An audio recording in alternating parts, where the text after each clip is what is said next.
Maintenant maman bana bazao uyebi tata kombo na ye sana espoir nani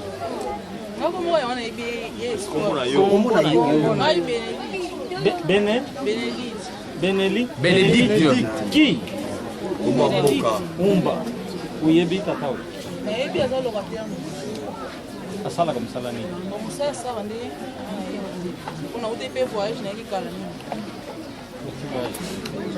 alors va casa la canare storia avant c'est là so il y a pas na biso pena ite batika malewa tene ite batikela bambombo uyebite ke restaurant wana bantu beleba lingaka kolia ka mundele wana ya mbwa na bampushi moi c'est naïf mbwa na mbona tusalama la moto bazana ba utemani nalo bien est-ce que nandako oyo papa oyo bino ya kotala télévision pana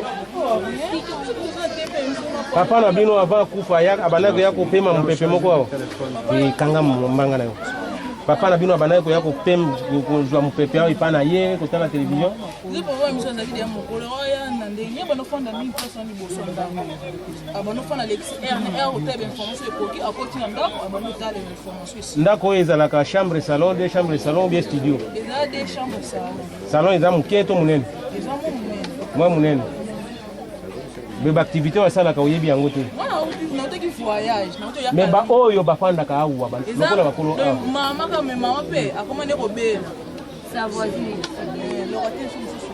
mama oyebi na kati ya ndako oyo baactivité nini nasala à part mosala ya yashi na poko awa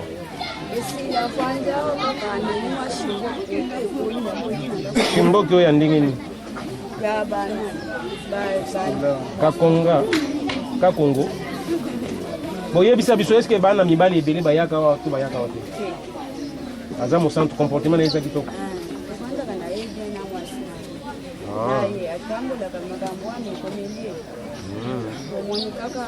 Depuis ya combien ça fait combien d'années? Une année. Na oyo asali na boloko. 3 mois. Avant Koma, est-ce que kuna na nouvelle cité kuna? Peut-être ceux qui nani restaurant ezalaki awata nouvelle cité boyo kaka sango na ite. Banda bakota papa na zobanga zambi basali yango ya restaurant. Kuna na nouvelle cité boyo kaka sango na ite babengana ka ipona.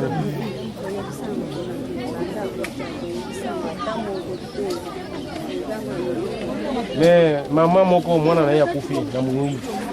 Mama na lobiki ye abande kotambola na mwana na yo akufi. Yo ko yeba te ko tambola bango bango ba makabuto. Makambo ya bi mabuti ya ya. Yeza ngote. Azoko sela yete na zoko sela yete. Ya bi makana butu. Mobali wa zao. Siko yo la ka kote na yo ya la kote na yo yebine ni ya bi makabuto. Na toilette zana kati yao. Era bi makana toilette ya yako kula msayo. Mwana kaya la mkana tongo akoti toilette asisi toilette azoni na. Yo ndako naweza. Toilette na bino eza wapi ya yena.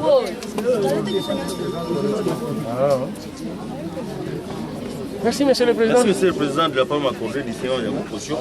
La raison qui a fait que nous soyons ici, Monsieur le Président, c'était parce que nous avions eu l'information sur lesquelles, les infos sur lesquelles que notre client ici, Ekiko, il aurait disposé ici, Monsieur le Président, un restaurant, là où les gens viennent se ressourcer avec une spécialité, Monsieur le Président.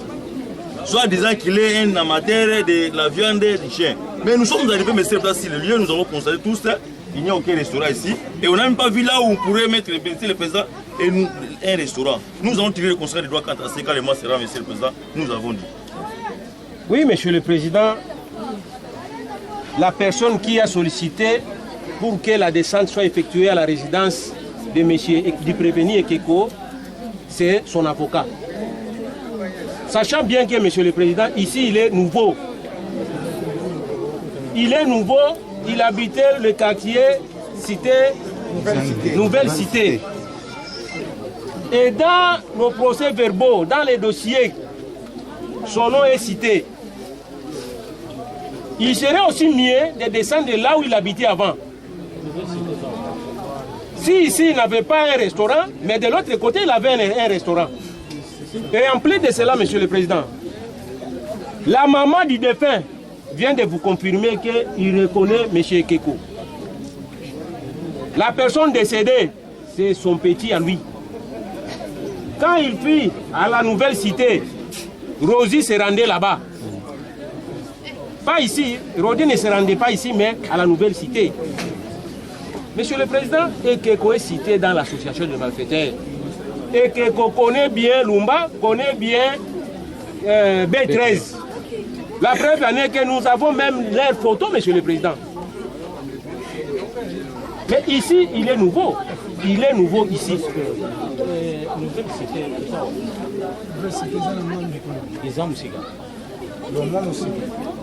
Est-ce vous voulez qu'on arrive là-bas? Bon, comme ça, on arrive. Monsieur le Président, s'il vous plaît.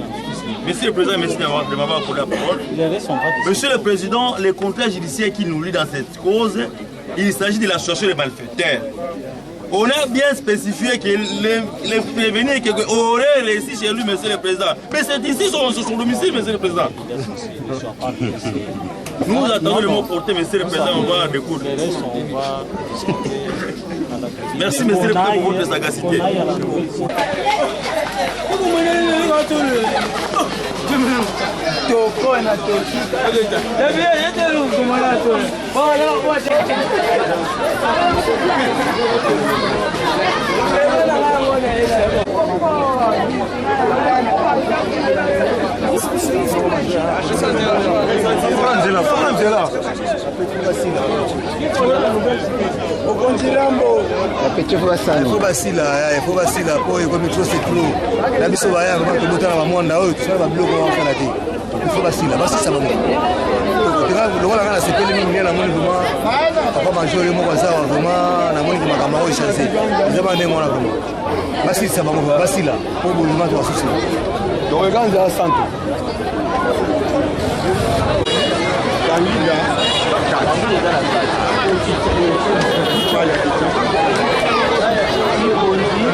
Donc l'État salam salam alam.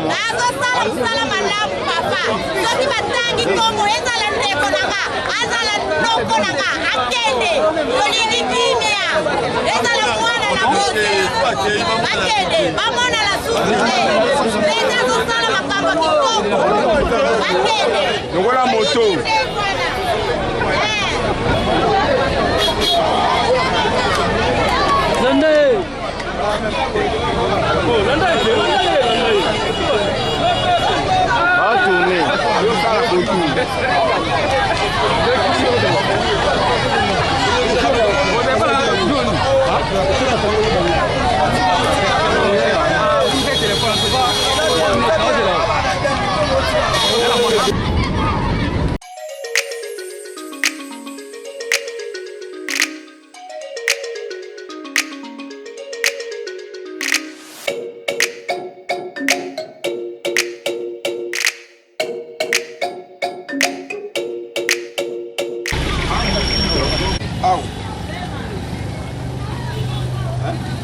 babetaki ye nde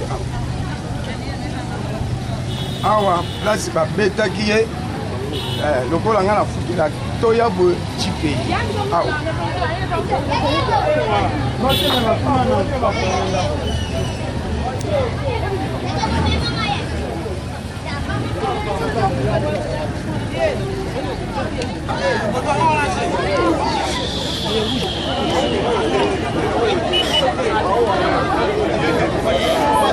Oh, mutu na basimisi egodi nanga eza mpona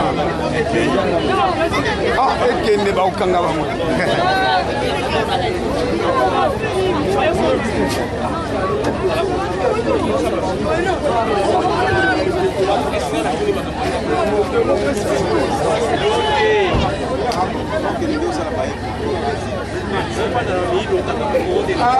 Ngai vraiment. Non, papa.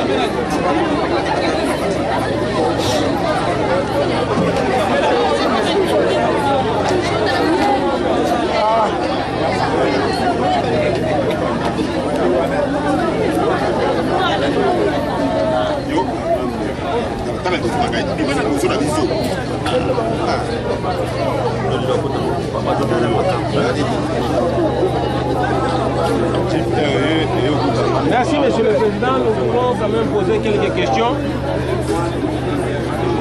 Sa Majesté, Babeta Kyo Awa. Na aveni. Yo utaki wapi boba yako betela yo awa? Na utaki expliquer na utaki Kinshasa. Uti Kinshasa mbala moko komi awa. Oh, parce que si na ki otala mwana ngai, na ko otala mwana. Mwana yo azala kawapi? Mwana ngai. Aza na mama ne aza. Kuna wapi? Bon aza kutoya. Bodo boya na nae. Ya boya na ya tsala ba mwana. Maintenant maman na yebo boya na. Oye kotala mwana na yo. O se retrouver awa. Donc pembeni ya mwasi na yo azali na mwana.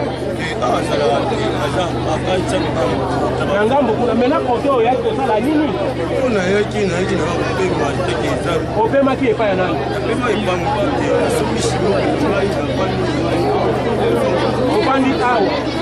Ne bayaya bayeku bayeko betela yo awa. Na miniti wana tangu bayaya bayeko betela yo awa. Ye azalaki wapi? Ye obeta kati wana. Abane obeta kati nana. Ebito ta. Abane obeta kati nana bana. 5 personnes. Moto na otika kiyango.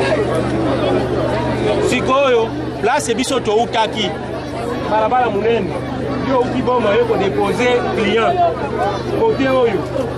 En plus de cela, au côté de la moto, on doit être à table. Mais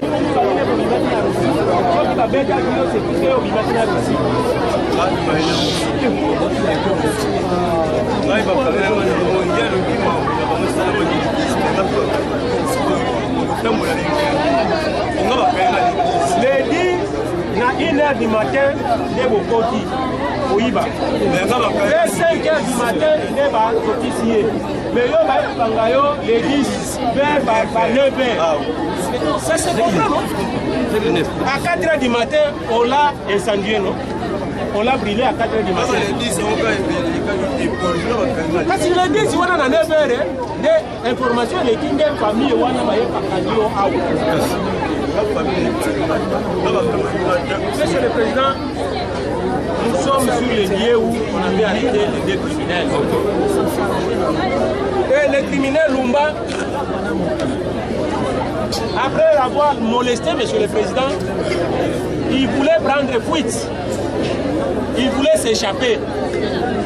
Maintenant, il y a eu un monsieur de la bonne volonté qui l'avait transporté sur sa moto pour l'acheminer à l'hôpital, soi-disant l'hôpital. Mais arrivé là-bas, Monsieur le Président, le Messie a vu que ce Messie ici est nuisible. C'est de cette façon qu'il a changé l'itinéraire pour l'acheminer à la police. Et arrivé à la police, quand il est arrivé à la police, l'autre ici, qui était à côté, la même population s'est retournée contre lui, puisqu'elle fait partie de cette association. On a commencé aussi à les tabasser. Et c'est de cette façon qu'on a informé la police. La police l'a dit est venue le récupérer ici. Monsieur le Président, vous allez voir, il a prétendu qu'on lui avait donné des coups de machette sur sa tête. Et depuis l'audience hier, quand on a contesté ses blessures, mais aujourd'hui il n'a pas porté la bande. Et vous allez voir sa tête, il n'y a même pas de blessures, même pas de machette. Monsieur le Président, la descente d'aujourd'hui vous a édifié.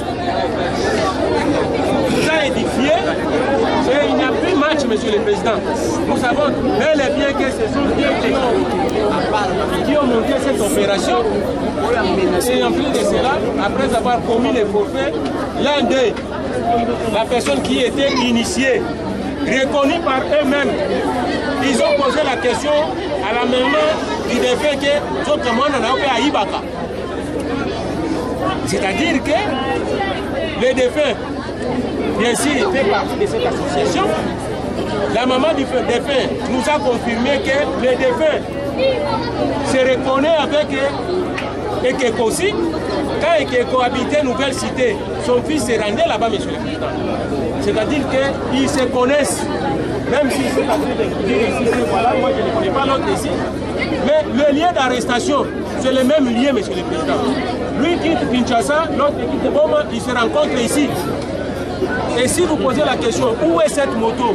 Il jouait la carte avec qui, Monsieur le Président? Personne n'est pas là. Mais ici, est-ce que, en cours de route, Monsieur le Président, est-ce que les gens peuvent s'attarder de jouer la carte ici? C'est faux. C'est faux, Monsieur le Président. Donc les faits sont établis, voici les vrais auteurs, ceux qui sont en train d'insécuriser la cité du monde.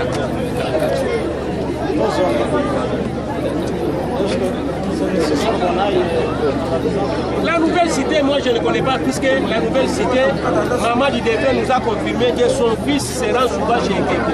Quand Ekeko habitait nouvelle cité. Pour le moment, on reconnaît Ekeko habite toujours nouvelle cité. C'est à peine même qu'il a intégré ici. Ce restaurant-là, il a ouvert à Nouvelle Cité, Monsieur le Président. Nous sommes aussi le lieu, la descente ici valait la peine, Monsieur le Président. Nous avons compris la démarche que votre tribunal a entreprise et nous avons tous créé des conséquences de droit au monde. Monsieur le Président, la résidence c'est ici, mais c'est important d'y aller. C'est ici qu'on avait dit que non, c'est qu'il avait dit, mais nous sommes arrivés là-bas, nous sommes ici, Monsieur le Président. Il ne serait même pas souhaitable qu'on a rencontré notre côté, donc on peut s'imiter à la question. Merci, Monsieur le Président, pour votre sagacité, Monsieur le Président. Avant de rentrer, nous sommes sur les lieux d'arrestation. Il y a des gens de bonne volonté qui connaissent ces milieux, qui peuvent quand même vous donner des renseignements. Papa Yakana, Ramoni Ozasage.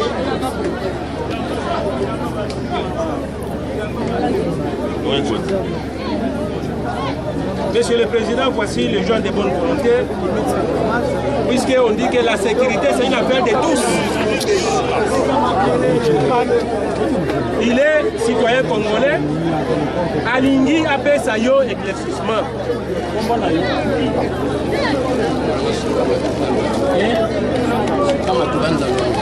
Kama Kubanga Laurent.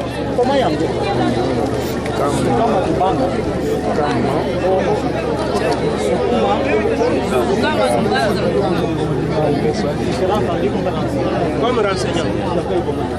Est-ce que vous avez une information Ndenge ya lubiki bai kubeta karta nabi aba bita karta afanya karta abeta karta tera zuru wakangaji bango salaki bon ngana kidengo sana yo kayika aji bubu bala mo ko yaba ayo kakia mo kiro na sala ko na te sa venir Betres Oyoki alobi ke awa babeta karta te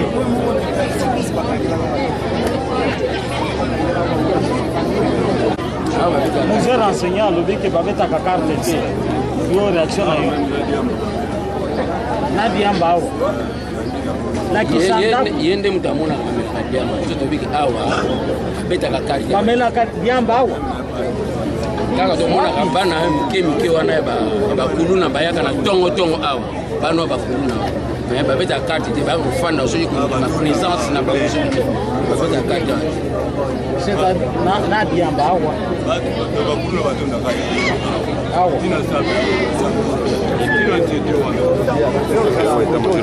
Merci, monsieur le président. Voici des témoignages, monsieur le président, ici, c'est Jamaïque. Amelaka bangi awa, na whisky awa. Mais à la seule question, monsieur le président, B13 qui ne connaît pas ce milieu ici, comment se fait-il que awa batubamelaka awa batubamelaka masanga awa bakuluna bazalaka ye ayaka kutika client et puis azongi ayebi ndenge nini ke bakuluna bazalaka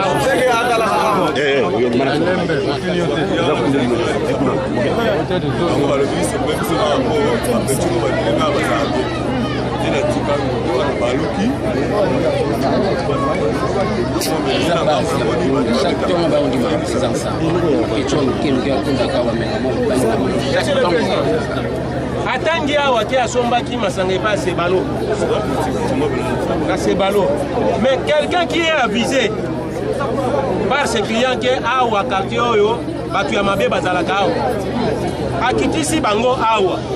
Au lieu de retourner, monsieur le président, puisqu'il sait que Azana Kati a fief mais lui a jugé bon, a bête à carte, à son Masanga Melawa. Donc vous allez voir, monsieur le président, que le messier ici, afin d'Akakoto, a yebi milliers pour les canayums pour prendre la bon ça va. Si bah il problème il y a élégant. Et place nous salaka et le mona colonel Chinarambo on a connu payer. Lié que akimaka bazali toujours groupe. Akimaka babana mona na société. Kozonga na ndako na yoko jwa la police. Toketo kangiye. A commis dans la police a dit que c'est un criminel. Il y a le devant colonel qui est à ça Moyemi. Bon, bah, c'est bête à moi capé là, mon point devant colonel en l'histoire. Avec un capé là, bon, on est habité. Elle appelle au moins ça clair, hein. Moi, c'est pour moi, si on a une chanson vocale, vous tombez dans l'année quand il y a comme un parking à souci dans la prison, on va faire des quartiers dans la casse. C'est là la gâté. À côté de la paille, n'a pas paille. C'est qu'il y a une relation publique. Mais on n'y a pas dans la relation publique, c'est que on a partout. On est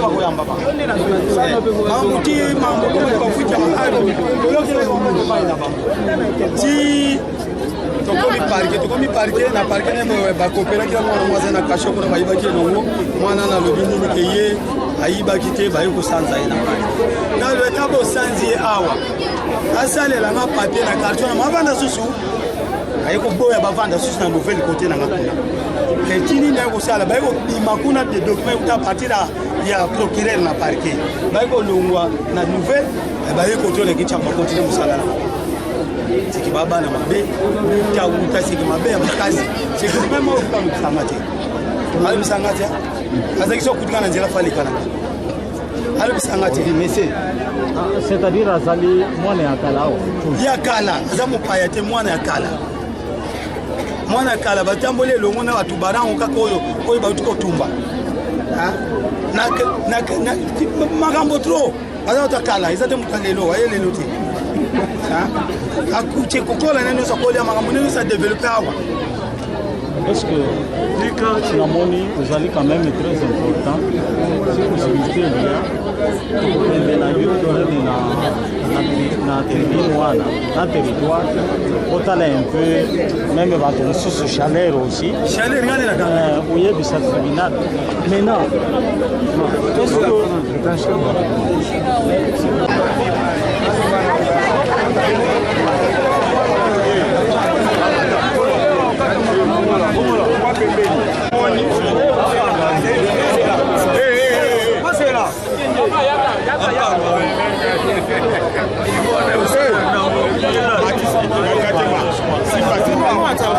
Okanela mutu okanela yogite kuna okanela yazo bisikaze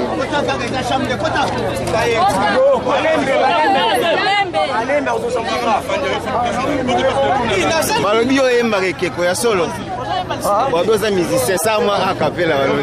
Wa so ba sengi nde kuna o. Naimba. Nga sengi o sala na no. Ya solo. Sala a capella. Quand on se va préviter, sala a capella. No sa na boloko ele. Ya kodi na ngeza. Sala ngo bien keko. Sala ngo bien. Eh mon morceau. Pinzolia. Oh, no sala boloko ele qui. Yo soda. Oui.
Africa cool, et abena cool, Africa cool, abena cool, le quoi cool matopi. Après toujours,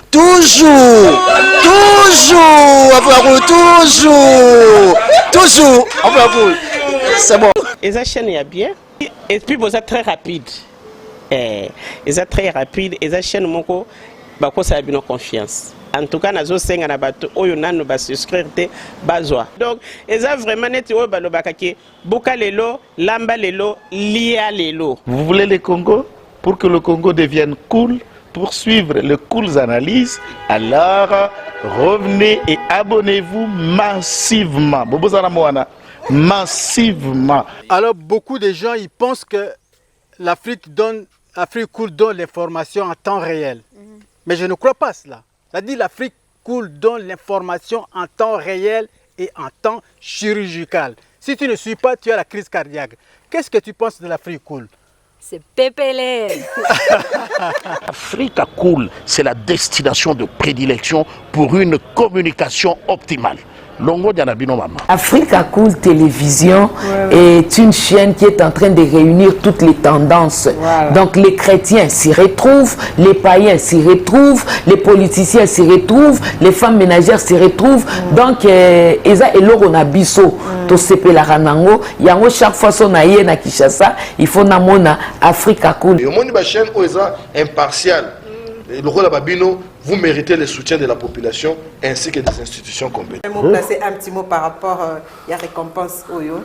Ah, je félicite très sincèrement Africa Cool. Voilà. Je n'avais pas opéré le mauvais choix. Voilà. J'avais recommandé, je me rappelle que je disais que c'était une destination de prédilection pour une communication optimale d'excellence. Voilà. Nazanga Mogote Tala, YouTube Yemoko à reconnaître que Naponaki m'a bêté. Au moins, il y a choix to salaka, ba réflexion to salaka. Tu as abonné à Africa Cool.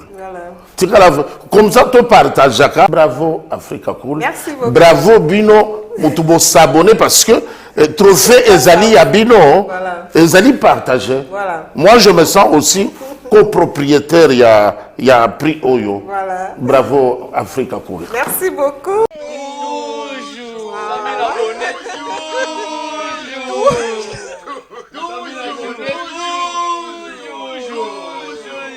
Voilà.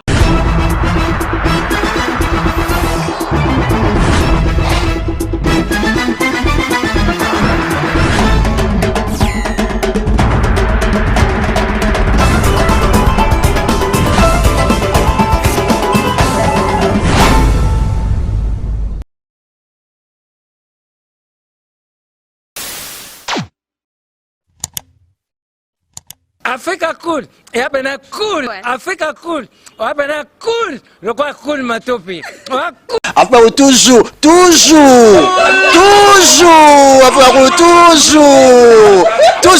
enfin, c'est bon. Et ça chaîne est bien, et puis vous êtes très rapide. Et ça très rapide, et ça chaîne mon co, bah quoi ça a bien confiance. En tout cas, nazo senga na bato oyo nanu ba souscrire te bazwa. Donc, eza vraiment net oyo ba lobakaki boka lelo, lamba lelo, lia lelo. Vous voulez le Congo? Pour que le Congo devienne cool, pour suivre les cool analyses, alors revenez et abonnez-vous massivement. Bobozana Moana, massivement. Alors beaucoup de gens ils pensent que l'Afrique Cool donne l'information en temps réel. Mais je ne crois pas cela. C'est-à-dire l'Afrique Cool donne l'information en temps réel et en temps chirurgical. Si tu ne suis pas, tu as la crise cardiaque. Qu'est-ce que tu penses de l'Afrique Cool? C'est PPLR. Africa Cool, c'est la destination de prédilection pour une communication optimale. Longo Dianabino Maman. Africa Cool Télévision est une chaîne qui est en train de réunir toutes les tendances. Donc les chrétiens s'y retrouvent, les païens s'y retrouvent, les politiciens s'y retrouvent, les femmes ménagères s'y retrouvent. Donc Eza Eloro na biso to sepela ranango yango chaque fois son aye na Kinshasa, il faut namona Africa Cool. Et au monde de la chaîne Oeza impartial. Le rôle de Babino, vous méritez le soutien de la population ainsi que des institutions compétentes. Je vais placer un petit mot par rapport à la récompense Oyo.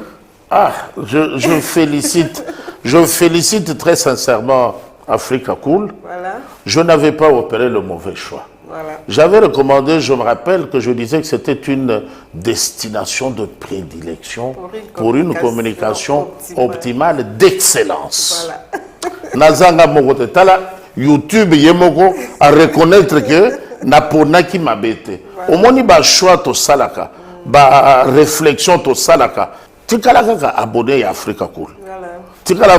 Comme ça, tu partages. Bravo Africa Cool. Merci beaucoup. Bravo Bino, tu s'abonner parce que trophée Ezali à Bino, Ezali partagé. Voilà. Moi, je me sens aussi copropriétaire, il y a prix Oyo. Voilà. Bravo Africa Cool. Merci beaucoup. Toujours.